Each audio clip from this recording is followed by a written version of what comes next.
मुश्किलों से भाग जाना आसान होता है, हर पहलू जिंदगी का इम्तिहान होता है और डरने वालों को मिलता नहीं कुछ जिंदगी में।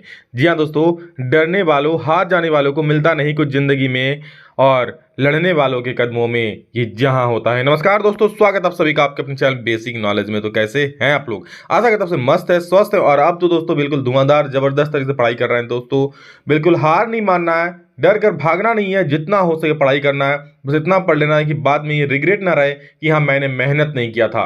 ठीक है, रिजल्ट तो बाद की बात है, अभी हम मेहनत भी ना करें ये तो गलत बात है ना। तो बिल्कुल मेहनत कीजिए और सवालों को ढूंढ दीजिए, एक एक सवाल को देखिए दोस्तों। मैं कह रहा आप लोगों को, और आज का आप लोग का जो बेसब्री से इंतजार कर रहे सर महातांडव लाइए, महातांडव लाइए, महातांडव आ चुका है आप सभी के सामने। और दोस्तों आज हम लोग इसमें 120 सवाल देखेंगे और दोस्तों ये एक तरह का कह सकते हो रिवीजन वीडियो भी है, एक तरह के नए नए सवाल भी देखेंगे आप लोग जो बच्चे नहीं पढ़े। देखिए झारखंड बोर्ड का जो ऑफिशियल मॉडल पेपर है 2022 का, इसमें वो दोस्तों हम लोग टोटल 120 सवाल करेंगे और इसके बाद भी एक दो और महातांडव आएगा जिसमें प्रीवियस ईयर क्वेश्चंस लाऊंगा आप लोगों का, और इंपॉर्टेंट क्वेश्चंस जो भी सिलेक्टेड होगा वो निकाल करके लाऊंगा। तो वीडियो को पूरा देखना, हो सके तो 1.5x स्पीड में देख लो, 2x स्पीड में देख लो, बट वीडियो को देखना, एक भी सवाल को मिस मत करना। ठीक है, जिनको नहीं आता उनको आ जाएगा और आप सभी के लिए सारा सवाल बहुत ही महत्वपूर्ण। और एक चीज जरूर करना दोस्तों, एक प्यारा सा शेयर जरूर कर देना ताकि सभी कोई पढ़ सके और अच्छा नंबर ला पाए। ठीक है, चलो शुरू करते हैं। क्या है सवाल, देखते हैं। तो दोस्तों हमारा सबसे पहला सवाल है, फ्रांस की क्रांति कब हुई थी? The famous questions that is हुआ था 1789 में, यानी कि एक का घ बिल्कुल सही उत्तर हो जाएगा। बहुत बढ़िया, आगे देखो क्या है। सामाजिक उपबंध नामक पुस्तक का लेखक कौन थे दोस्तों? सामाजिक उपबंध किसने लिखा था? तो बिल्कुल रूसो ने दोस्तों सामाजिक उपबंध नामक पुस्तक को लिखा था। और यंग इटली की सोसाइटी की स्थापना किसने किया था? यंग इटली की सोसाइटी की स्थापना दोस्तों किया था किसने? मेजिनी ने भाई किया था, या फिर जियुसेppe मेस्सी, जो बोलना है बोलो, इसने किया था यंग इटली की स्थापना। इटली का एकीकरण कब पूरा हुआ दोस्तों? इटली एकीकरण में बहुत सारा कंफ्यूजन रहता है, तो याद रख लो 1870 इसका बिल्कुल राइट आंसर है। ये आप लोग का एनसीईआरटी में भी दिया, 1870 में आप लोग का हुआ था इटली का एकीकरण। और 1871 में दोस्तों कहाँ का हुआ था? बिल्कुल जर्मनी का एकीकरण। दोनों को याद रख लेना।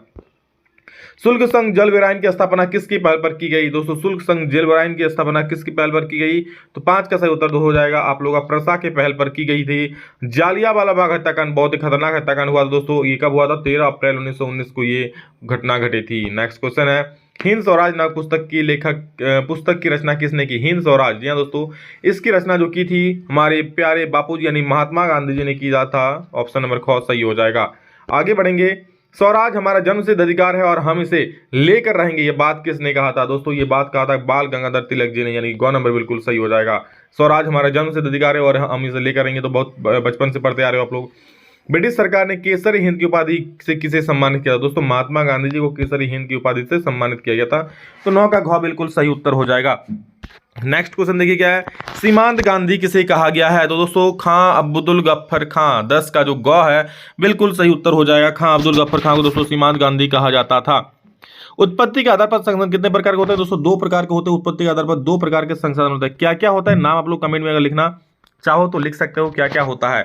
अगला सवाल 12 नंबर देखो क्या है। 12 नंबर सवाल भाई साहब आ जाओ। पंजाब में भूमि निम्नीकरण का निम्नलिखित में से मुख्य क्या कारण? भूमि निम्नीकरण मतलब भूमि का क्षति जो होता है, तो अधिक सिंचाई हो जाएगा। आप लोग इसको पहले भी पढ़ाएं आप लोगों को। और नेक्स्ट क्वेश्चन है, क्या प्रथम पृथ्वी सम्मेलन कब आयोजन किया गया था? का आयोजन किस वर्ष हुआ था? तो इसका आयोजन दोस्तों हुआ था बिल्कुल 13 का सही उत्तर आप लोग का हो जाएगा 1992 में हुआ था। और अगर ये भी पूछा कि कहां पे हुआ था, तो याद रखना ब्राजील के रियो डी जनरियो में ये आयोजन किया गया था। ठीक है, प्रथम पृथ्वी सम्मेलन का आयोजन 1992 में कहां पे? तो रियो डी जनरियो ब्राजील में।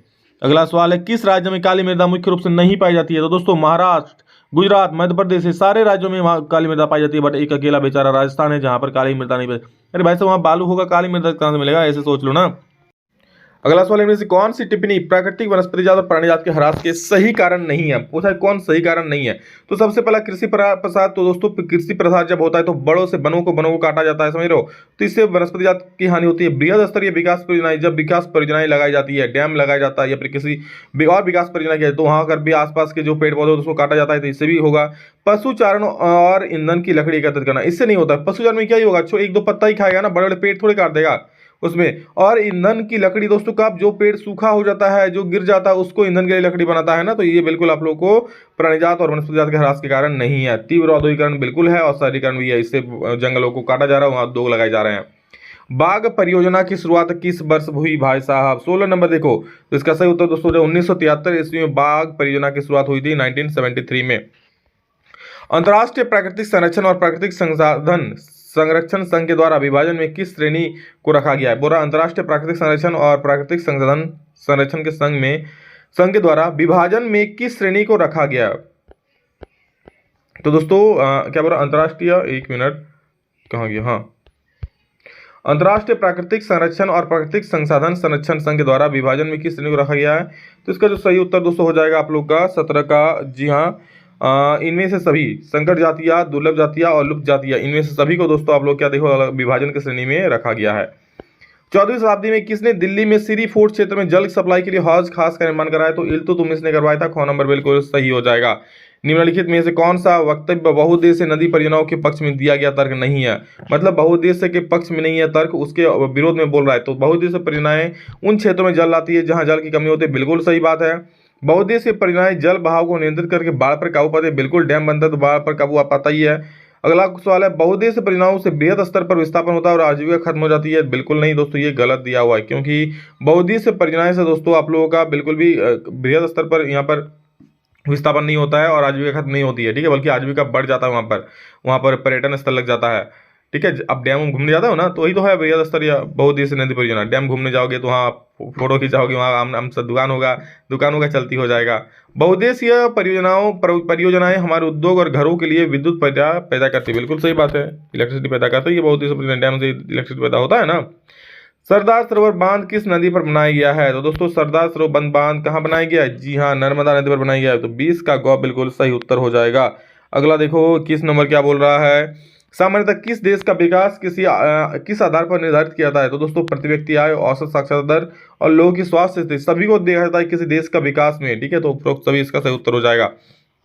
मान लीजिए किसी देश के में 4 परिवार है, कोई देश में 4 परिवार मान लो, ठीक है, और प्रति व्यक्ति आय 5,000 है, तो यानी टोटल आय कितना हो जाएगा? 5 20,000 हो जाएगा। और अब क्या बोल रहा है कि 3 परिवारों की आय उसमें से 4,000, 7,000 और 3,000 है, तो बताओ क्या उन लोग को यहाँ पर चौथे परिवार की आय कितनी है? तो इसका 4 और 7 11,000 और 3 15,000 हो जाएगा। और उसका उधर सॉरी, एक मिनट, यहाँ पर कुछ जोड़ में गलती हुआ ना, 7 4 11, 11 और 3 14,000 हो जाएगा। और टोटल 5 चौके 5 20, 20,000 में अगर 14,000 जाएगा तो कितना हो जाएगा? 6,000 आपका आंसर हो जाएगा। 6,000 कहीं भी है तो देखो बिल्कुल मार दो नंबर। आगे बढ़ेंगे दोस्तों, मानव विकास रिपोर्ट देशों की तुलना किस आधार पर करती है? मानव विकास रिपोर्ट देशों की तुलना किस आधार पर करती है? तो 23 का सही उत्तर दोस्तों हो जाएगा बिल्कुल, आप लोग का स्वास्थ्य के आधार पर भी करती है, शिक्षा के आधार को भी करती है और प्रति व्यक्ति आय को भी देखता है, यानी कि उपरोक्त सभी इसका सही उत्तर हो जाएगा। कौन? मानव विकास रिपोर्ट। चलो अगला सवाल देखो, एक वर्ष में पैदा हुए प्रति 1000 जीवित बच्चों में से एक वर्ष की आयु से पहले मर जाने वाले बच्चों की संख्या का अनुपात क्या कहलाता है? बोल रहा क्या एक वर्ष में पैदा हुए 1000 जीवित बच्चों में से एक वर्ष की आयु से ही जो बच्चे मर जाते हैं, हो जाने वालों की संख्या क्या कहलाती है? इसे दोस्तों शिशु मृत्यु दर कहलाती है। 24 का क बिल्कुल सही उत्तर हो जाएगा। अगला देखो 25 नंबर क्या बोल रहा है कि वनोत्पाद का संग्रह करना किस क्षेत्र की? वनोत्पाद की संग्रह मतलब पेड़ पौधे से जो भी सामान मिला उसे संग्रह करके इकट्ठा करना, तो वो बिल्कुल प्राथमिक क्षेत्र के अंदर आता है, ठीक है। वो ना द्वितीय होगा ना तृतीय होगा, तृतीय तो सेवा क्षेत्र, द्वितीय तो विनिर्माण उद्योग। वे क्षेत्र जो सरकार द्वारा पंजीकृत होते हैं और उन्हें सरकारी नियमों और विनियमों का अनुपालन करना होता है। जो सरकार द्वारा क्या पंजीकृत होते हैं उसे क्या बोलते हैं? तो 26 का सही उत्तर दोस्तों आप लोगों का हो जाएगा। जी हाँ, संगठित क्षेत्र जो सरकार द्वारा पंजीकृत होते हैं उसे संगठित क्षेत्र बोलते हैं, ठीक है। बाकी तो प्राइवेट क्षेत्र है असंगठित। अगला सवाल देखो क्या है, रमेश, सुरेश और नरेश, ठीक है। रमेश, सुरेश, नरेश और राकेश 4 भाई है। रमेश खेतों में काम करता है, सुरेश किस फैक्ट्री में मजदूरी करता है, नरेश जो है एक शिक्षक और राकेश एक टैक्सी ड्राइवर है। इस बोरा किसके कार्य में सेवा क्षेत्र का आता है? तो सेवा क्षेत्र जिसमें सेवा कर रहा है, तो देखो जो शिक्षक है वो भी सेवा क्षेत्र है और जो टैक्सी ड्राइवर है वो भी सेवा ही दे रहा है एक तरह का। तो नरेश और राकेश दोनों इसका उत्तर सही हो जाएगा। अगला सवाल देखिए क्या बोल रहा है, रोहन एक अकुशल बेरोजगार युवक है, वो रोजगार की गारंटी देने वाली सरकारी योजनाओं की मनरेगा के तहत अपना पंजीयन करवाता है। रोहन को वर्ष में कितने दिनों का रोजगार गारंटी मिलेगा? तो 100 दिनों का उसे रोजगार गारंटी मिल जाएगी। 100 दिनों से रोजगार मिलेगा और आराम से पैसा कमाएगा, ठीक है। अगला देखो, एक खेत में लक्ष्मण और उसके परिवार 4 व्यक्ति काम करते हैं जिसमें सालाना 20 क्विंटल गेहूं का उत्पादन होता है। लक्ष्मण के चचेरे भाई करण ने 1 वर्ष तक लक्ष्मण और उसके साथ मिलकर कार्य किया, परंतु उस वर्ष कुल उत्पादन में कोई वृद्धि नहीं हुई। करण की परिस्थिति और किस श्रेणी में रखा जाएगा? करण की परिस्थिति को किस श्रेणी में रखा जाएगा? कोई उत्पादन नहीं हुआ तो दोस्तों इसे दोस्तों प्रचंड बेरोजगार में रखा जाएगा। ठीक है, क्यों? देखिए वो काम तो कर रहा है बट उसका कुछ आउटपुट नहीं दिख रहा है ना, इसलिए वो प्रचंड बेरोजगारी हो जाएगा। अर्थव्यवस्था में प्रत्येक क्षेत्र के अंतिम उत्पाद को ही गणना क्यों की जाती है? दोस्तों प्रत्येक क्षेत्र में अंतिम उत्पाद की गणना इसलिए की जाती है ताकि दोहरी गणना से बच सके। कैसे सर? मान लो आप आटा को भी जोड़ लिए, फिर आटा से जो बिस्किट बना उसको भी जोड़ लिए, तो देखिए इसमें तो आटा का दाम जुड़ा ही जाएगा बिस्किट में, तो एक बार आटा भी जोड़ा गया फिर बिस्किट का भी जोड़ा गया, मतलब 2 बार, तो फाइनल बिस्किट के जोड़ना इसमें सब कुछ आ जाएगा, गेहूं आटा नमक जो भी है सब आ जाएगा। ठीक है, जो भी बिस्किट बनाने में मिलाया होगा सारा चीजें खर्चा आ जाएगा, इसलिए दोहरी गणना की समस्या बचने के लिए। अगला सवाल है, सत्ता की साझेदारी के संबंध में निम्न में से कौन कथन असत्य है? 31 नंबर सवाल देखिए क्या हो जाएगा। इसका जो सही उत्तर होगा दोस्तों, यह अस्थिरता एवं आपसी फूट को बढ़ाती है। ये बिल्कुल गलत है दोस्तों, लोकतंत्र कभी अस्थिरता नहीं फैलाती है और आपसी फूट को कभी भी नहीं बढ़ाती, बल्कि वो तो मेल मिलाप से रहना सिखाती है सभी को। निम्नलिखित में कौन बेल्जियम का एक भाषाई समूह नहीं है? 32 नंबर देखिए, भाषाई समूह कौन नहीं है? तो स्पेनिश दोस्तों वहाँ का भाषाई समूह नहीं है, फ्रेंच भी है, डच भी है और जर्मन भी है। ठीक है, लेकिन दोस्तों स्पेनिश वहाँ का भाषाई समूह नहीं है। स्वतंत्र राष्ट्र बनने के बाद श्रीलंका में किसे राजभाषा घोषित किया गया? सिंहली को घोषित किया गया था दोस्तों। तो 33 का जो सही उत्तर होगा बिल्कुल घ नंबर हो जाएगा।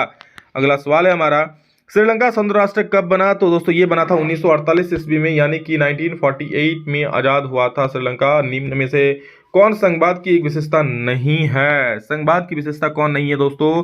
तो देख सकते हैं एक एक ऑप्शन का आप लोग, ये जो आपका होगा ना ग नंबर, विभिन्न स्तरों की सरकारों के अधिकार क्षेत्र संविधान में स्पष्ट रूप से वर्णित नहीं होते। देखो ये क्या पूछ रहा है कि निम्न में कौन संघवाद की विशेषता नहीं है?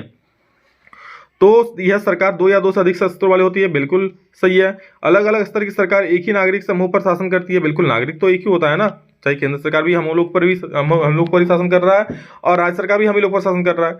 विभिन्न स्तरों की सरकारों के अधिकार क्षेत्र संविधान में स्पष्ट रूप से वर्णित नहीं होते हैं। तो दोस्तों इसका सही उत्तर हो जाए ग। और अदालतों संविधान को विभिन्न स्तर के सरकारों के अधिकारों की व्याख्या करने का अधिकार है। ठीक है, ये सब सही है बट ग नंबर बिल्कुल गलत है, तो 35 का ग सही उत्तर हो जाएगा। अगली 36 देखो, निम्न में कौन भारत की अनुसूचित भाषा के रूप में शामिल नहीं है? तो दोस्तों अरबी भाषा जो है वो अनुसूचित भाषा के रूप में शामिल नहीं किया गया अभी तक।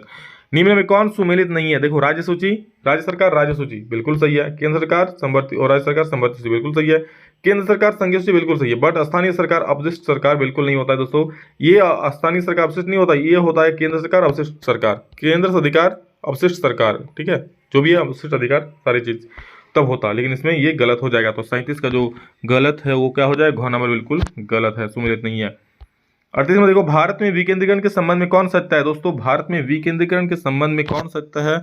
38 नंबर ध्यान से देख लो, तो इसका जो सही उत्तर होगा दोस्तों, वास्तविक विकेंद्रीकरण की दिशा में एक बड़ा कदम 1992 में उठाया गया दोस्तों। इसी कदम के द्वारा महिलाओं को, जी हाँ दोस्तों, 33% का आरक्षण दिया गया था।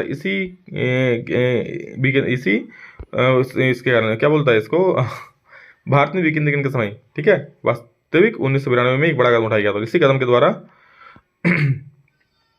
चलो आगे बढ़ते हैं, नेक्स्ट क्वेश्चन 39 में देखते हैं, निम्न में से कौन सुमेलित नहीं है? कौन सुमेलित नहीं है? देखो 39 नंबर सवाल देख लो ध्यान से दोस्तों, ये जो है ना, देखो दबाव समूह राजनीतिक दल में कभी भी भाग नहीं लेते हैं, मतलब पहला ही ऑप्शन जो आप लोगों का मैच नहीं किया, 39 का घ बिल्कुल सही हो जाएगा। 40 में सवाल देखो क्या बोल रहा है, और अंतिम सवाल है कि निम्न में कौन सुमेलित नहीं है? कौन सुमेलित नहीं है दोस्तों देख लीजिए एक बार। देखो नर्मदा बचाओ आंदोलन एक मुद्दे पर आधारित में बिल्कुल सही है, खाद्य विक्रेता समूह दबाव समूह दबाव समूह बिल्कुल सही है, तृणमूल कांग्रेस राजनीतिक दल भी है, बट श्रीलंका जो है दोस्तों संघात्मक शासन प्रणाली नहीं है, यानी कि वो क्या है, एकात्मक शासन प्रणाली वाला देश है। ठीक है, चलिए यहाँ पर तो 40 सवाल समाप्त होता है और आगे हम लोग, चलो आगे और सवाल देखते हैं। 1789 ईस्वी में फ्रांस की क्रांति के समय किसका शासन था? दोस्तों याद कीजिएगा, याद रख लीजिए, उस समय दोस्तों लुई 16, सही 16 तो है नहीं, इसी को बोलते हैं 16। ठीक है, तो लुई 16 का वहां शासन था। गौ नंबर बिल्कुल सही हो जाएगा। द स्पिरिट ऑफ लॉ नामक पुस्तक के लेखक कौन है, कौन था? तो दोस्तों द स्पिरिट ऑफ लॉ जो पुस्तक है इनको लिखे थे मॉन्टेस्क्यू ने। ठीक है, तो मॉन्टेस्क्यू 2 का ख बिल्कुल 100% सही उत्तर हो जाएगा। अगला सवाल देखेंगे हम लोग, नेक्स्ट क्वेश्चन दोस्तों क्या है हम लोग का, यह कथन किसका है, जब फ्रांस सीखता है तो बाकी यूरोप को सर्दी जुकाम हो जाता है? भाई साहब कैसे हैं, फ्रांस जो फ्रांस सीखेगा तो बाकी यूरोप खांसेगा, सर्दी जुकाम हो जाएगा। ठीक है, मतलब ये, इसका मतलब ये है कि जब फ्रांस में कोई भी हलचल होती है तो बाकी यूरोप में हलचल मच जाती है। तो इस कथन किसका था दोस्तों? ये इनका कथन था मेटरनिक का। ठीक है, मेटरनिक हमेशा ऐसे ऐसे कमेंट करते रहते थे। जर्मनी का एकीकरण कब पूरा हुआ दोस्तों? तो जर्मनी का एकीकरण 1871 ईस्वी में हुआ था, दैट इज ऑप्शन नंबर ग बिल्कुल सही उत्तर हो जाएगा। और इटली का एकीकरण कब हुआ था? तो 1870, बस 1 साल का डिफरेंस है। फ्रेडरिक सरयू कौन था? तो दोस्तों फ्रेडरिक सरयू एक फ्रांसीसी चित्रकार, चित्रकार नहीं चित्रकार थे। ऑप्शन नंबर गो फ्रेडरिक सरियू, तो फ्रांसीसी चित्रकार। गांधी जी दक्षिण अफ्रीका कब गए? काफी महत्वपूर्ण सवाल दोस्तों, इसको याद रख लीजिए। गांधी जी दक्षिण अफ्रीका कब गए थे? तो इसका सही उत्तर हो जाए 1893। जी हाँ दोस्तों, ऑप्शन नंबर घ बिल्कुल सही उत्तर है। 1893 में दोस्तों गांधी जी दक्षिण अफ्रीका गए थे। आप लोग कमेंट करके बोलिए दक्षिण अफ्रीका से वापस कब आए, कमेंट करके आप लोग बोल सकते हो, किसी को पता है तो। चोरी, वो भी पूछ सकता है कि एग्जाम में कि आप लोग गांधी जी जो है वो दक्षिण अफ्रीका से वापस कब आए। चौरी चौरा में हिंसात्मक घटना कब हुई? तो दोस्तों चौरी चौरा में हिंसात्मक घटना 5 फरवरी 1922 ईस्वी में हुई थी। 7 का क बिल्कुल सही उत्तर हो जाएगा। जब दोस्तों वहां पर एक पुलिस थाने में ठीक है, क्या हुआ था, वहां पर आग लगा दी, जिंदा लोग जला दिए गए थे पुलिस थाने में। और ये घटना कहां पर हुई थी, आप लोगों को पता है तो कमेंट में बोलिएगा। 8 नंबर सवाल देखिए, रॉलेट एक्ट कब पारित हुआ था दोस्तों? तो रॉलेट एक्ट आप लोग का 1919, जी हाँ दोस्तों 1919 में ये एक्ट पारित हुआ था। वंदे मातरम गीत किस पुस्तक से लिया गया है? तो दोस्तों वंदे मातरम जो लिया गया वो किससे लिया गया था? वो आनंद मठ से लिया गया है। ठीक है, एक बंगाली बुक था वो, ठीक है, उपन्यास तरीके से कह सकते हो, उसी में वंदे मातरम गीत लिखा गया था, उसी से लिया गया है। बापू सबके प्यारे बापू किन्हें कहा जाता है? तो आप सभी को पता है, महात्मा गांधी जी को बापू कहा जाता है। समाप्यता, अब दोस्तों भूगोल में एंट्री कर चुके हैं, हिस्ट्री कहानी खत्म है। अब हिस्ट्री के बाद भूगोल में देखेंगे। समाप्यता के आधार पर संशोधन कितने प्रकार के होते हैं? 2 प्रकार के होते हैं। क्या क्या होते हैं सर? तो एक नवीकरणीय होता है, एक अनवीकरणीय होता है। समाप्यता मतलब समाप्त हो जाएगा। कौन सा समाप्त होता है? जो अनवीकरणीय होता है। तो यहाँ पर 2 प्रकार के होते हैं, एक नवीकरणीय होता है, एक अनवीकरणीय होता है। निम्नलिखित में से किस राज्य में सीढ़ीदार खेती की जाती है? सीढ़ीदार खेती दोस्तों वही होती है जहां पर बारिश रुकता नहीं है, मतलब जहां पहाड़ी क्षेत्र होता है। इनमें से दोस्तों उत्तराखंड जो है पहाड़ी क्षेत्र है, इसलिए यहाँ पर उसका सही उत्तर हो जाएगा। उत्तराखंड में सीढ़ीदार खेती की जाती है। पूर्वी तट के नदी डेल्टाओं पर किस प्रकार की मृदा पाई जाती है दोस्तों? तो पूर्वी तट के नदी डेल्टा का बात जब भी आएगा तो हो जाएगा जलोढ़ मृदा। जी हाँ, डेल्टा में कौन सा मृदा रहता है? जलोढ़ मृदा ही तो रहती है, क्योंकि नदी द्वारा वही मिट्टी बहा कर लाती है। 14 नंबर सवाल देखिए, किस मृदा को रेगर या स्वतः जुताई वाला मृदा भी कहते हैं? दोस्तों काली मृदा जो होती है ना, जी हाँ, ब्लैक सॉइल। 14 का ऑप्शन नंबर को बिल्कुल सही है। काली मृदा को रेगर, रेगुर या स्वतः जुताई वाली मृदा कहते हैं। इनमें से कौन सा संरक्षण तरीका समुदायों की सीधी भागीदारी नहीं करता? कौन नहीं करता? तो वन्य जीव पशु विहार का परिसीमन नहीं करता, मतलब जिसमें समुदाय सीधे भाग नहीं लेते हो। संयुक्त वन प्रबंधन, इसमें भी समुदाय सीधे भाग लेते हैं। चिपको आंदोलन में भी लोग सीधे भाग ले लेते हैं। बीज बचाओ आंदोलन में लोगों के द्वारा किया गया, लेकिन जो वन्य जीव पशु का विहार का परिसीमन ये सरकारी वाला, इसमें समुदाय भागीदारी नहीं लेता। भारत जैव विविधता में समृद्ध देश है। विश्व की कितनी % उपजातियां भारत में पाई जाती है? बोला कि भारत जैव विविधता से समृद्ध, बिल्कुल विविधताएं हैं। यहाँ बहुत प्रकार के पशु पक्षी जीव जानवर और मनुष्य में भी बहुत सारी भिन्नताएं हैं, भाषाओं का, रंग रूप भेद धर्म का। ठीक है, विश्व में कितनी % उपजातियां भारत में पाई जाती है? तो जितनी जीव जंतु उपजातियां पाई जाती है, कितने % भारत में पाया जाता है? दोस्तों भारत में ही अकेले यहाँ पर 16 नंबर का देख लीजिए, 8% पाया जाता है भारत में। ठीक है, 8% भारत में पाया जाता है। तो 16 का क बिल्कुल सही उत्तर हो जाएगा। आगे देखिए 17 नंबर, भारतीय वन्य जीव संरक्षण अधिनियम कब लागू किया गया? बहुत महत्वपूर्ण सवाल दोस्तों, याद कर लीजिएगा। ये आप लोग लागू हुआ था 1972 ईस्वी में, यानी कि गौ नंबर 100% परम सत्य उत्तर हो जाएगा। भारत में बहुउद्देशीय नदी परियोजना को आधुनिक भारत का मंदिर किसने कहा? भारत में बहुउद्देशीय नदी परियोजना दोस्तों आधुनिक भारत का मंदिर कहा किसने? तो ये जवाहरलाल नेहरू जी ने कहा था। तो 18 का गौ नंबर बिल्कुल सही उत्तर हो जाएगा। दामोदर घाटी नदी परियोजना किस राज्य में स्थित है? दोस्तों आप जिस राज्य में रहते हो, जी हाँ, हम सबका प्यारा झारखंड। ठीक है, जोहार झारखंड। 19 का क बिल्कुल सही हो जाएगा।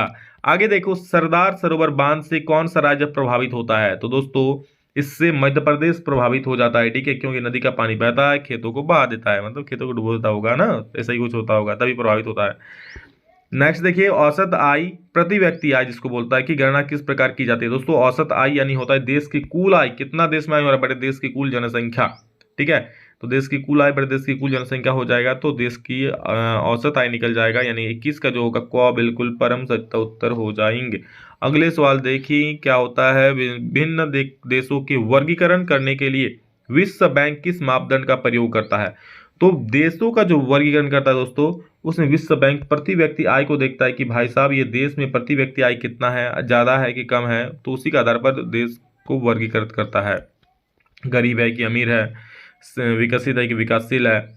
नवीकरणीय संसाधन का उदाहरण आपको पता होना चाहिए दोस्तों। नवीकरणीय संसाधन क्या है? यहाँ पर कोयला, पेट्रोल की भूमिगत जल। तो दोस्तों 23 का जो सही उत्तर हो जाएगा जल। जल जल्दी समाप्त नहीं होने वाले हैं, और इसी के सहारे से आप लोग ऊर्जा भी प्राप्त कर सकते हो, जल ऊर्जा। जल विद्युत संयंत्र लगता है। तो 23 का गौ सही हो जाएगा। लोगों के विकास के लक्ष्य डैश होते हैं। तो लोगों के विकास के लक्ष्य भाई साहब अपने अलग अलग होते हैं ना, तो भिन्न और परस्पर विरोधी हो जाएंगे, ख हो जाएगा। रामू एक किसान है जिसने अधिशेष गेहूं को एक आटे मिल के मालिक को 10 रुपया प्रति किलोग्राम की दर से बेचा। अब क्या करता है, मिल मालिक ने बिस्कुट कंपनी को आटा 15 रुपये प्रति किलो की दर से बेच दिया। अब बिस्कुट कंपनी ने आटे के साथ चीनी एवं तेल जैसी चीजों का उपयोग कर बिस्किट के 4 पैकेट बनाई। बाजार में उपभोक्ताओं को 80 रुपये में, मतलब आप 80 रुपये में खरीद कर लाए, ठीक है, 20 रुपया प्रति पैकेट बेचा। सकल घरेलू उत्पाद गणना में उपयुक्त में से किस वस्तु के मूल्य को लिया जाएगा? दोस्तों जो बिस्किट का मूल्य है ना उसी को लिया है, क्योंकि इसमें सभी चीजें जुड़ गई है। इसमें आपको आटा का दाम भी जुड़ गया है, तेल का दाम भी जुड़ गया है, जो लेबर कॉस्ट हुआ वो भी जुड़ गया है। लेकिन अगर हम सिर्फ गेहूं को लेंगे तो क्या गेहूं का दाम जुड़ा, आटा का दाम जुड़ा है? नहीं जुड़ा है। उसको पिसाई का दाम जुड़ा है? नहीं जुड़ा है। मेहनत का दाम जुड़ा है? नहीं जुड़ा है। तो बिस्किट में वो सारे दाम आ जाएंगे, इसलिए बिस्किट को यहाँ पर लिया जाता है। विनिर्माण की क्रिया किस क्षेत्र का भाग है? तो दोस्तों विनिर्माण कहाँ होता है? जी हाँ, द्वितीयक क्षेत्र में विनिर्माण उद्योग आता है। तो 26 का गौ सही हो जाएगा। प्राथमिक में क्या होता है? बिल्कुल जो वनस्पति होता है, वन विभाग में कुछ होता है, कृषि से संबंधित आता है प्राथमिक क्षेत्र में, ठीक है। तृतीय क्षेत्र दोस्तों सेवा क्षेत्र हो जाता है। टीचर, जैसे मैं आप लोग पढ़ा रहा हूँ, ये सेवा कर रहा हूँ ना। आगे देखो 27 नंबर। अनीता एक साड़ी की दुकान में काम करती है जहां सवैतनिक अवकाश कोई प्रावधान नहीं। बोला अनीता क्या करता है, एक साड़ी की दुकान में काम करती है जहां कोई वेतन के साथ छुट्टी नहीं मिलता है। अगर तुम छुट्टी लोगे तो तुम्हारा वेतन कट जाएगा। जबकि सीता एक सरकारी अस्पताल में नर्स है, वहां उसे वर्ष में कुछ दिन संवैधानिक अवकाश मिलता है। मतलब अगर तुम कुछ दिन छुट्टी भी लोगे तो तुम्हें वेतन मिलेगा उसका। इन दोनों में से किसका कार्य क्षेत्र संगठित और किसका असंगठित? बस इतना समझो। संगठित मतलब जिसमें सरकारी होता है, असंगठित मतलब वो सरकारी नहीं होता है। इसमें फिक्स्ड होता है सब कुछ, इसमें फिक्स नहीं होता है। तो क्या है इसमें संगठित कौन है दोस्तों? ये है सीता, क्योंकि इसमें संवैतनिक अवकाश भी मिल रहा है। तो सीता हो जाएगा संगठित और अनिता हो जाएगा असंगठित। तो क ही बिल्कुल सही हो जाएगा। अनिता हो जाएगा असंगठित और सीता संगठित। 27 का क बिल्कुल सही उत्तर। नेक्स्ट 28 देखिए क्या बोल रहा है कि अंतिम वस्तुओं के मूल्य में मध्यवर्ती वस्तुओं का मूल्य क्या होता है? समाहित होता है, पहले से ही शामिल होता है। 28 का क बिल्कुल सही हो जाएगा। बिल्कुल जैसे आप लोग देखिए बिस्कुट में क्या हुआ, आटा का दाम, गेहूं का दाम, सबका दाम जुड़ गया था। तो 28 का क हो जाएगा सही। 29 का देखो क्या बोल रहा है, 29 में बोल रहा है कि राष्ट्रीय ग्रामीण रोजगार गारंटी अधिनियम कब अस्तित्व में आया? बहुत महत्वपूर्ण सवाल है दोस्तों। 29 का याद कर लीजिए। 29 का क बिल्कुल सही हो जाएगा। 2005 ईस्वी में दिया दोस्तों। राष्ट्रीय ग्रामीण रोजगार गारंटी अधिनियम 2005 ईस्वी में आया। 29 का क। नेक्स्ट 30 में भंडारण को किस क्षेत्र में शामिल किया जाता है? दोस्तों भंडारण को दोस्तों यहाँ पर तृतीयक क्षेत्र में शामिल किया था। जी हाँ, भंडारण क्या है? भंडारण एक सेवा ही है ना, जहाँ पर रखी जाती है वस्तुओं को। तो 30 का ग बिल्कुल सही उत्तर हो जाएगा। 31 देखिए संघीय शासन व्यवस्था में, अब दोस्तों नागरिक में आ जाएंगे। संघीय शासन व्यवस्था में संबंध में किन निम्न में से कौन असत्य है? तो दोस्तों देखिए संघीय क्या होता है? देश की एकता की सुरक्षा और उसे बढ़ावा देना, क्षेत्र विविधताओं का सम्मान करना, विविध सरकार की सरकारों के बीच सत्ता का बंटवारा, या फिर अदालतों और संविधान और विभिन्न स्तरों की सरकारों के अधिकारों की व्याख्या का अधिकार न होना। देखिए क्या बोल रहा है, संघीय शासन व्यवस्था में क्या होता है, कौन सा असत्य है? तो घ नंबर बिल्कुल असत्य दिया हुआ यहाँ पर, ठीक है। यहाँ पर दोस्तों अदालतों और संविधान को और विभिन्न स्तर के सरकारों के अधिकारों की व्याख्या का अधिकार है। बेल्जियम यानी कि 31 का क्या हो गया, 31 का घ हो गया। 32 देखिए बेल्जियम में फ्रेंच भाषा बोलने वालों का प्रतिशत कितना है? तो ये दोस्तों 40% है। 32 का ग बिल्कुल सही उत्तर हो जाएगा। 33 नंबर देखिए क्या बोल रहा है, श्रीलंका में तमिल को कब राजभाषा घोषित किया गया? दोस्तों तो श्रीलंका में दोस्तों तमिल को 1956 ईस्वी में राजभाषा घोषित किया गया। 33 का क बिल्कुल सही उत्तर हो जाएगा। नेक्स्ट 34 नंबर देखिए क्या बोला है, संविधान में कुल कितनी भाषाओं का अनुसूचित भाषाओं का दर्जा दिया गया? तो कुल 22 भाषाओं का। तो 34 का हो जाएगा घ। जी हाँ दोस्तों 22 भाषाओं को यहाँ पर अनुसूचित भाषाओं का दर्जा दिया गया। 35 नंबर देखिए निम्न में कौन सुमेलित नहीं है? दोस्तों भारतीय संघ में राष्ट्रपति है, राज्य में उपराष्ट्रपति नहीं होता है। तो ख नंबर में ये गलत हो जाएगा, राज्य में राज्यपाल होता है। 35 का ख सही हो गया। 7 पार्टी अलायंस यानी कि SPA सप्तदलीय संगठबंधन का गठन किस देश में किया गया? तो सप्तदलीय गठबंधन ये नेपाल का एक पार्टी का नाम है 7 पार्टी अलायंस। बोलीविया किस महादेश में अवस्थित है? दोस्तों बोलीविया जो है वो दक्षिणी अमेरिका में है, लेकिन दक्षिणी को जोड़ के लतीनी है। तो लतीनी अमेरिका को हमें क्लिक कर दीजिए। लतीनी है क्या है पता नहीं, लेकिन दक्षिणी अफ्रीका दोस्तों और होनी चाहिए दक्षिणी अमेरिका, ठीक है। आप लोगों को लतीनी का मतलब दोस्तों पता है तो कमेंट करके बोलिएगा क्या होता है लातिनी का मतलब यहाँ पर, ठीक है। बोलीविया में जल युद्ध नामक आंदोलन किसने किया था? बहुत इंपॉर्टेंट सवाल है दोस्तों, फेडेकोर ने किया था। 38 का क बिल्कुल सही हो जाएगा। 39 में इनमें से कौन सा कथन असत्य है? तो 39 का जो सही हो जाए देखिए दबाव समूह जो है वो राजनीतिक दल समान प्रकृति के हैं। दबाव समूह और राजनीतिक दल समान प्रकृति के बिल्कुल भी नहीं होते हैं। दबाव समूह भाई साहब अलग है, राजनीतिक दल अलग है। राजनीतिक दल सत्ता हासिल करने के उद्देश्य से काम करता है, जबकि जो दबाव समूह होता है अपना किसी एक चीज को मनाने के लिए काम करता है। मान लीजिए कुछ गलत किया, उनको कुछ चाहिए अपना अधिकार, तो वो आंदोलन करते हैं उसके लिए। जबकि वो चुनाव नहीं लड़ते हैं, जबकि चुनाव लड़ते हो। ठीक है, तो 40 नंबर सवाल देखिए क्या है। नेपाल में एसपी यानी 7 पार्टी अलायंस ने किसी अंतरिम सरकार का प्रधानमंत्री चुना था। दोस्तों ये सवाल आप लोगों के लिए होमवर्क है, यहाँ तक जब देखे हो तो एक होमवर्क तो बनता है। तो कमेंट में आप लोग जरूर बोलिए इसका आंसर क्या होगा। फ्रांस की क्रांति कब हुई? तो दोस्तों फ्रांस की क्रांति कब हुई थी? 14 जुलाई 1789 ईस्वी में फ्रांस की क्रांति हुई थी। दैट इज ऑप्शन नंबर क बिल्कुल सही उत्तर हो जाएगा। बहुत महत्वपूर्ण सवाल, फ्रांस की क्रांति कई बार पूछा गया है, तो याद रखना फ्रांस की क्रांति और एग्जाम में क्रांति ला देना आप लोग। नेक्स्ट क्वेश्चन, फ्रांस की क्रांति का अग्रदूत किसे कहा जाता है? भाई साहब आगे कौन आया था फ्रांस की क्रांति में? तो दूसरा का सही उत्तर हो जाएगा दोस्तों यहाँ पर रूसो। रूसो यहाँ पर आगे आए थे फ्रांस की क्रांति में। उसके अग्रदूत कौन है? रूसो। नेक्स्ट देखिए, बिस्मार्क जर्मनी का चांसलर कब बना? तो दोस्तों ये बने थे 1871 ईस्वी में, यानी 1871 ईस्वी में बिस्मार्क जर्मनी का चांसलर बना था। नेक्स्ट क्वेश्चन है, पहले तुम मनुष्य हो उसके बाद किसी देश के नागरिक या अन्य कुछ, यह कथन किसका है भाई साहब? तो ये दोस्तों कहा था किसने? जी हाँ मेरे दोस्त, ये कहा था रूसो ने। ठीक है, ये बात भी रूसो ने कहा था। रूसो ने कहा था कि पहले तुम मनुष्य उसके बाद किसी देश के नागरिक या अन्य कुछ। अगला सवाल है दोस्तों कि विश्वकोश नामक ग्रंथ की रचना किसने की थी? बहुत बढ़िया, बहुत इंपॉर्टेंट सवाल। जी हाँ दोस्तों, इनकी रचना जो किया था विश्वकोश नामक ग्रंथ का वो थे दिदरो। दिदरो ने दोस्तों विश्वकोश नामक ग्रंथ की रचना की थी। 5 का जो ऑप्शन ग बिल्कुल सही उत्तर हो जाएगा। डिस्कवरी ऑफ इंडिया नामक पुस्तक के लेखक कौन है दोस्तों? डिस्कवरी ऑफ इंडिया तो कोई इंडियन आदमी ही लिखे होंगे। जी हाँ दोस्तों, पंडित जवाहरलाल नेहरू जी ने ये किताब लिखा था, डिस्कवरी ऑफ इंडिया, याद रखिएगा। नेक्स्ट क्वेश्चन, यह कथन किसका है? तुम मुझे खून दो मैं तुम्हें आजादी दूंगा। बिल्कुल ये कथन है दोस्तों सुभाष चंद्र बोस जी का, यानी ऑप्शन नंबर ग सही हो जाएगा। और मैं आप लोगों को कहता हूं दोस्तों कि आप लोग मुझे मेहनत दो, मैं आप लोगों को टॉपर दूंगा। तो बस मेहनत कीजिए, टॉपर जरूर बनोगे। समझ गए? आगे देखो क्या है, बंगाल का विभाजन कब हुआ था? तो ये हुआ दोस्तों 1905 में। बहुत फेमस सवाल है, कई बार पूछा गया है, अच्छे से याद कर लीजिए। संताल विद्रोह के नेता कौन थे? दोस्तों ये हमारे झारखंड से जुड़ा हुआ सवाल है। झारखंड में संताल विद्रोह हुआ था, तो ये सिद्धो और कानून थे। ठीक है, तो इसको भी याद कर लीजिए अच्छे से। खिलाफत आंदोलन के प्रमुख नेता कौन थे? तो उसमें दोस्तों प्रमुख तौर पर मौलाना मोहम्मद अली और मौलाना शौकत अली जी ने भाग लिया था, मतलब ये प्रमुख नेता थे। अगला सवाल है, हमारे पर्यावरण में, ये यहाँ से दोस्तों हम लोग का भूगोल का कारवा शुरू होता है। प्रत्येक वस्तु जो हमारी आवश्यकताओं को पूरा करने में प्रयुक्त की जा सकती है और जिनको बनाने के लिए प्रौद्योगिकी उपलब्ध है, जो आर्थिक रूप से संभाव्य और सांस्कृतिक रूप से मान्य, उसे क्या कहते हैं? तो दोस्तों उसे हम लोग क्या कहते हैं? संसाधन कहते हैं, जो हमारे लिए उपयोगी है, जो हमारी आवश्यकताओं को पूरा करता है। तो 11 का ख बिल्कुल सही उत्तर हो जाएगा। नेक्स्ट देखिए दोस्तों 12 नंबर, भूमि निम्नीकरण में निम्नलिखित में से किन की भूमिका नहीं है? दोस्तों भूमि निम्नीकरण मतलब क्या? भूमि का कटाव, भूमि का क्षति होना। तो दोस्तों बताइए, मधुमक्खी पालन से कभी भूमि का क्षति होता है क्या?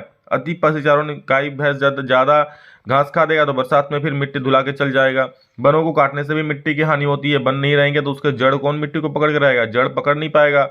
वन नहीं रहेंगे जड़ वनों का, क्योंकि पेड़ के जड़ मिट्टी को पकड़ के रहता है ना, तो बन नहीं रहेगा तो फिर मिट्टी को दिक्कत हो जाएगा। खनन से तो होता ही है, खुदाई करोगे तो।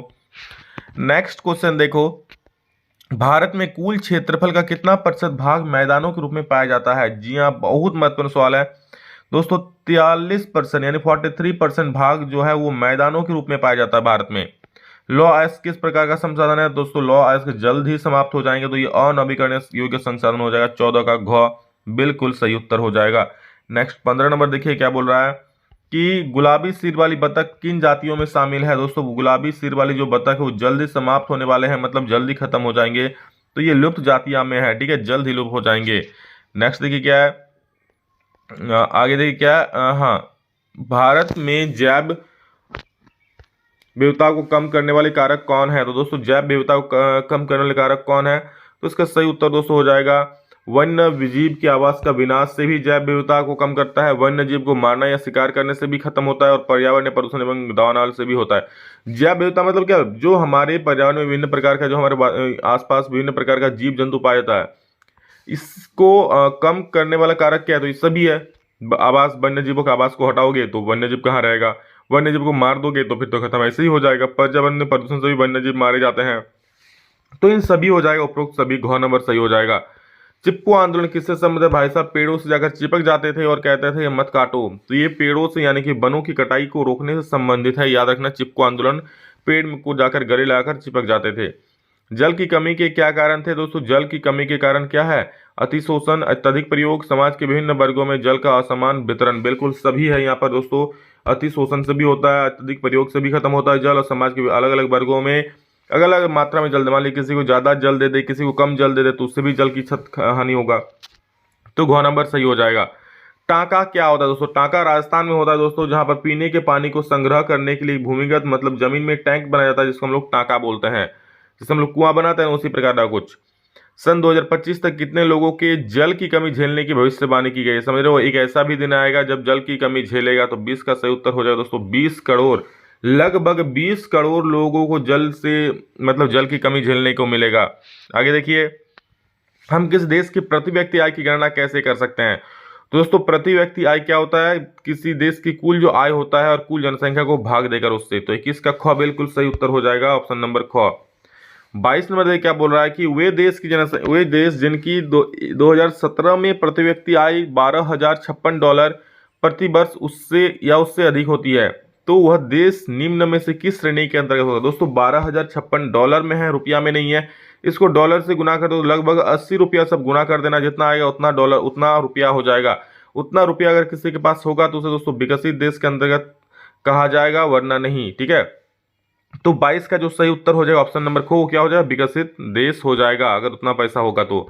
सतत विकास का उद्देश्य क्या है? विकास केवल अपने लिए, विकास केवल दूसरों के लिए, विकास वर्तमान के लिए एवं आने वाली पीढ़ी दोनों के लिए, विकास केवल आने वाली पीढ़ी के लिए। दोस्तों इसमें सभी के लिए विकास होगा, तो विकास वर्तमान के लिए वो आने वाली पीढ़ी दोनों के लिए, तो वही सतत विकास होता है। तो 23 का गौ नंबर बिल्कुल सही हो जाएगा। 24 नंबर देखो क्या बोल रहा है, निम्नलिखित में से किस राज्य की साक्षरता दर सबसे अधिक है? तो केरल दोस्तों सबसे अधिक शिक्षित राज्य है, सबसे अधिक साक्षर राज्य है।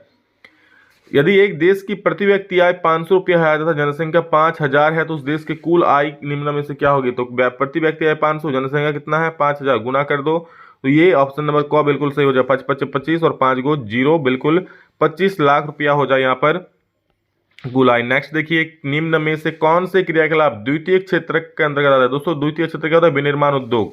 तो ये क्या उद्योगों में क्या काम हो रहा है? तो देखिए हाँ, प्राकृतिक उत्पादों को विनिर्माण के द्वारा बदला जाता है, तो ये आपका द्वितीय क्षेत्र के अंतर्गत आ जाएगा। अगला सवाल देखेंगे हम लोग। प्रच्छन्न बेरोजगारी का मतलब ऐसी स्थिति से है जहां लोग क्या होते हैं? जहां पर लोग दोस्तों नियोजित तो होते हैं बट उसकी उत्पादकता शून्य होती है। समझ रहे हो? तो प्रच्छन्न बेरोजगारी ऐसी ही होता है। आप लोग कमेंट में लिखना प्रच्छन्न बेरोजगारी किसे कहते हैं, कमेंट में आप लोग सभी लोग लिखना। नेक्स्ट देखिए क्या है, 14 तथा 15 वर्ष की आयु के स्कूल जाने वाले कुल बच्चों का उस वर्ग के कुल बच्चों के साथ प्रतिशत क्या कहलाता है? बोले 14 या 15 वर्ष, 14 तो 15 वर्ष की आयु के स्कूल जाने वाले बच्चे। ठीक है, मतलब ये स्कूल जाने वाले बच्चे बटा उस आयु के स्कूल कुल बच्चे का अनुपात जो होता है वो होता है, प्रतिशत जो होता है वो होता है निबल अनुपस्थिति अनुपात। ठीक है, सॉरी निबल उपस्थिति अनुपात। तो 28 का जो सही उत्तर हो जाएगा दोस्तों ऑप्शन नंबर क बिल्कुल सही हो जाएगा। 29 में देखिए क्या बोल रहा है, संगठित क्षेत्र का सही अर्थ चुना। तो संगठित क्षेत्र में जो सरकारी क्षेत्र होता है, तो क्या होता है संगठित क्षेत्र मतलब दोस्तों? तो 29 का हो जाएगा, यह उन उद्यमों को शामिल करता है जहां रोजगार की शर्तें नियमित है। ठीक है, मतलब रोजगार मिलेगा, बाकी ये सरकार के नियंत्रण से बाहर है, बिल्कुल नहीं है। कम वेतन प्रदान करता है, बिल्कुल नहीं। इस क्षेत्र में नौकरियां नियमित नहीं है, बिल्कुल नहीं। ठीक है, संगठित क्षेत्र में नौकरियां नियमित है और रोजगार की शर्तें भी नियमित है। आगे देखो क्या है, 30 नंबर, कौन से क्षेत्र को सेवा क्षेत्र कहा था? दोस्तों याद रखिएगा, जो तृतीय क्षेत्र होता है उसे हम लोग क्या बोलते हैं? सेवा क्षेत्र बोलते हैं। जैसे बैंकिंग हो गया, टीचिंग हो गया, ये सभी क्या है? सेवा क्षेत्र है। सत्ता की साझेदारी के क्षैतिज वितरण के अंतर्गत कौन शामिल है? दोस्तों नागरिक हम लोग का यहाँ से शुरू होता है। क्षैतिज वितरण बहुत ही महत्वपूर्ण सवाल। क्षैतिज वितरण की बात करेगा दोस्तों तो याद रखिए विधायिका, कार्यपालिका और न्यायपालिका क्षैतिज वितरण के अंतर्गत आता है। तो 31 का जो होगा गौ बिल्कुल सही उत्तर हो जाएगा, क्षैतिज वितरण। तो क्षैतिज सत्ता का क्षैतिज वितरण में विधायिका, कार्यपालिका और न्यायपालिका के बीच सत्ता को बांटा जाता है, सरकार अधिकार दिया जाता है। यूरोपीय संघ का मुख्यालय कहाँ अवस्थित है? दोस्तों ब्रुसेल्स में यूरोपीय संघ का जो मुख्यालय वहाँ उपस्थित है। सामुदायिक सरकार किस देश में से संबंधित है? तो दोस्तों ये बेल्जियम से संबंधित है। जी हाँ, याद रख लीजिए, बहुत महत्वपूर्ण सवाल है। बेल्जियम में दोस्तों सामुदायिक प्रकार की सरकार है। बेल्जियम में डच भाषा बोलने वाली की आबादी कितनी है? तो लगभग दोस्तों बेल्जियम में आप लोगों का 59%, जी हाँ 59% डच भाषा बोली जाती है। अगला सवाल देखो, सत्ता की साझेदारी के ऊर्ध्वाधर वितरण से निम्न में से कौन संबंधित है? तो दोस्तों ऊर्ध्वाधर वितरण की बात करेगा तो राज्य सरकार, केंद्र सरकार और स्थानीय सरकार हो जाती है। इनमें से कौन संघ सूची के विषय हैं? दोस्तों संघ सूची में आप लोगों का क्या आता है? आप लोग का प्रतिरक्षा, विदेशी मामले, बैंकिंग मामले, ये सारे आता है। 36 का ख बिल्कुल सही हो जाएगा। और यहाँ पर पुलिस, व्यापार, कृषि क्या है? ये आप लोग का राज्य सूची में है। वाणिज्य, सिंचाई, स्थानीय निकाय, ये क्या है? ये आप लोग का वाणिज्य, सिंचाई, स्थानीय निकाय, ये आप लोग का आई थिंक आप लोग का राज्य सूची में आ जाएगा। शिक्षा, वन विभाग, ये आप लोग का आ जाएगा समवर्ती सूची में। ठीक है, नेक्स्ट देखिए क्या है, हमारे देश में राजभाषा हिंदी को बोलने वालों का प्रतिशत कितना है? हमारे देश में हिंदी कितने परसेंट लोग बोलते हैं? तो 40% लोग दोस्तों हिंदी बोलते हैं हम लोग को भारत में। भारत के अनुसूचित भाषाओं में झारखंड की कौन सी भाषा शामिल है? दोस्तों झारखंड की वहाँ पर संथाली भाषा शामिल है। झारखंड की मतलब भारत के अनुसूचित भाषाओं में संथाली भाषा का दर्जा दिया गया है। पंचायतों में महिलाओं के लिए कितनी प्रतिशत आरक्षण का प्रावधान किया गया? बहुत महत्वपूर्ण सवाल दोस्तों, 30%। ठीक है, 1/3 लगभग इनके लिए आरक्षित किया गया है। नेक्स्ट क्वेश्चन दोस्तों हम लोग का है और अंतिम सवाल है, भारत में वास्तविक विकेंद्रीकरण की दिशा में एक बड़ा कदम उठाया गया। बहुत महत्वपूर्ण सवाल है, 1992 में दोस्तों बड़ा कदम उठाया गया था। और इसी प्रकार के सवाल एग्जाम में पूछेंगे, इसीलिए एक भी सवाल को मिस मत करना, अच्छे से देख लो। अगर पता है तो रिवीजन कर लो, नहीं पता है तो एक एक सवाल को देख लो, समझ लो और याद कर लो। चलिए दोस्तों नेक्स्ट वीडियो में जल्द मिलते हैं, तब तक के लिए जय हिंद, वंदे मातरम।